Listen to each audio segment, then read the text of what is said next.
In the American justice system, the people are represented by two separate yet equally important groups: the police, who investigate crime, and the retarded judges who confuse activism for justice. These are their stories. DeCarlos Brown has been charged with crimes no fewer than 14 times. Louisiana judge for ordering the release of 4 illegal migrants. That includes 3 convicted murderers and a pedophile from an ICE detention center.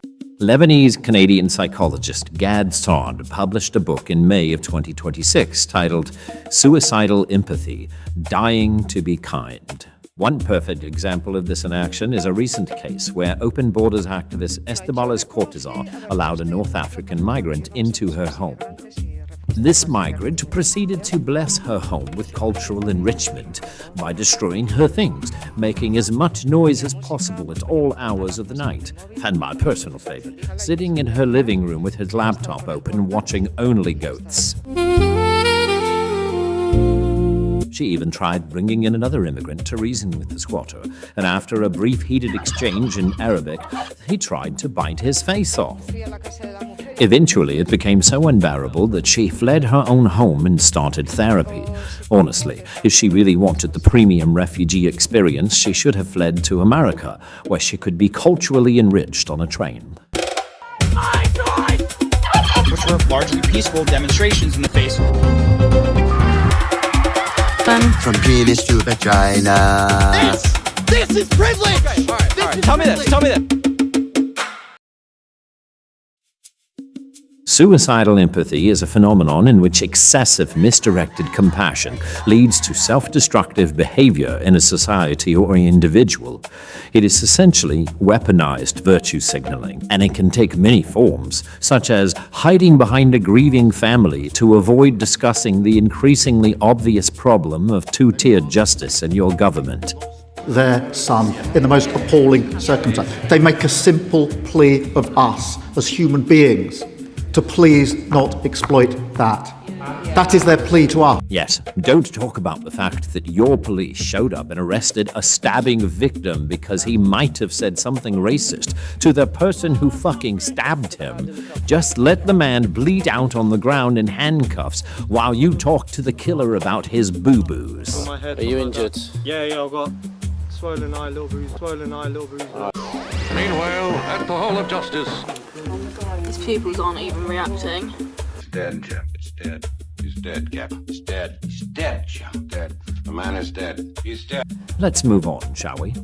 In the United States, there are many judges who allow their empathy to become a detriment to society. In February, 20-year-old Jalynn Deshawn Gibson appeared in the 230th Judge Chris Morton's court, charged with continuous violence against a family member. Well, surely letting him out of jail was the morally correct decision. 6 weeks later, Gibson is back in front of Judge Chris Morton, charged with assaulting a pregnant woman. This is quite a shock.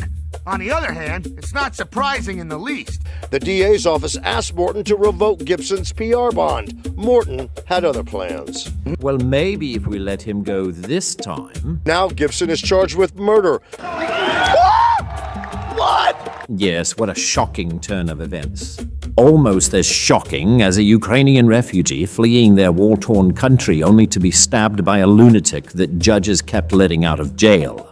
Speaking of judges and homicidal lunatics, this is Judge Hector Roman of Santa Clara County Superior Court, and in 2025, he made the big-brained decision to grant a pretrial release to one Vincent Aguilera in a cold case murder from 2017. His reasoning? Well, Vincent had been such a good boy since he was released from prison in 2022 for a burglary charge, one of 2 felony burglary convictions, mind you, both of which involved the use of a firearm. But much like the 2 burglaries, the murder, and the history of gang affiliation of Vincent Aguilera, Judge Hector Roman also has a pattern of behavior that endangers the public, to the point that the local police union started a campaign to remove him from the bench, including a case in 2024 when he granted bond to a sexual predator who molested an 8-year-old.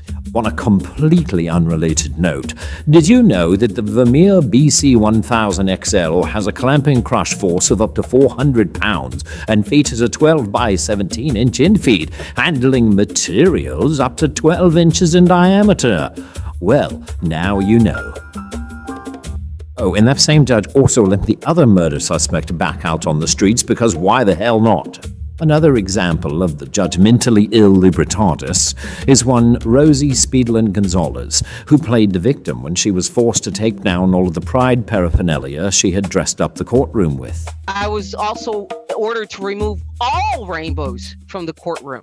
My mouse pad, the pen that I used, the robe where I had a sarape, colors. Gonzalez states her disappointment is also because other judges across the state have not been required to remove flags or different color robes from their courtrooms. Are they going to go to these judges who have an Irish flag in their courtroom or wear a camouflage robe when they want to? No, you twattlety goober, because an Irish flag doesn't immediately make your political opinions clear to everyone in the room.